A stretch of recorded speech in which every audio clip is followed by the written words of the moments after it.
पाकिस्तान में 10% अवाम अमीर है, बाकी 90% अवाम गरीब है। अब अगर किसी गरीब पर्सन ने अपना ब्रांड स्टैब्लिश करने, उसके पास इतना पैसा तो है कोई नहीं वो अपना ब्रांड स्टैब्लिश कर सके। अब गरीब पर्सन अपना ब्रांड कैसे स्टैब्लिश कर सकते हैं? इसके लिए मैं आपको 1 2 3 तरतीब के साथ 3 पॉइंट्स बता देता हूँ। इन पॉइंट्स को लिख भी लीजिएगा, अमल भी कर लीजिएगा, क्योंकि कामयाबी सिर्फ इल्म सीखने से हासिल नहीं होती, उस इल्म पर अमल करना पड़ता है। पहला पॉइंट ये है, गरीब पर्सन है अगर अपना ब्रांड स्टैब्लिश करने, पहला पॉइंट ये है कि उसको 90% गरीब आवाम का सहारा लेना पड़ेगा। उनको माइनस करके आप ब्रांड स्टैब्लिश कर ही नहीं सकते। अब आपने पहला काम ये करना है कि आपने सोलिट्यूड में बैठ के, तन्हाई में बैठ के मेडिटेशन करना है, गौर फिक्र करना कि इन गरीब आवाम के कौन कौन से मसाइल। मेरी टीचिंग की फील्ड, पाकिस्तान में टीचिंग के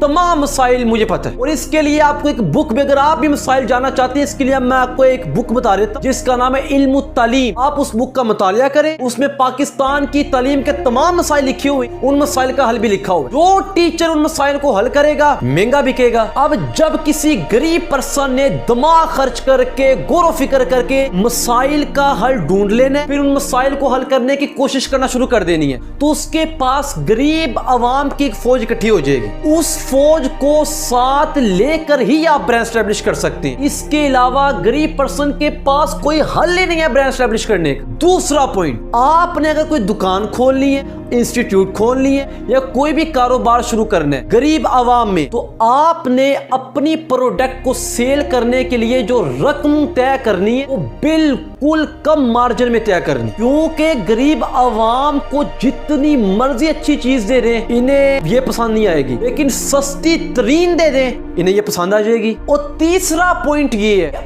आपने अपने से एक लेवल ऊपर बंदे को ढूंढना जो आपकी फील्ड में एक लेवल ऊपर हो, और उसके पास जाके बैठ जाए और उसे कहे तेरी मेहरबानी मुझे सिखा दे कि कारोबार को मजीद आगे कैसे बढ़ाया जाता है। अपना ब्रांड जो आपने इतनी तरक्की की है, इस लेवल की तरक्की कैसे हो सकती। और ये नहीं है कि आप उसके पास जाके बैठ जाएंगे, वो बगैर आपसे खिदमत करवाए कुछ सिखा देगा, या बगैर आपसे पैसे लिए कुछ सिखा दे। जुमला याद रखिएगा, अमीर को गरीब पर कभी रहम नहीं आता। सवाल ही पैदा नहीं होता कि अमीर को गरीब पर रहम आ जाए, अमीर को गरीब पर कभी रहम नहीं आता, लेकिन जिस गरीब पर रहम आता है उस गरीब से जरूर कोई मतलब होता है।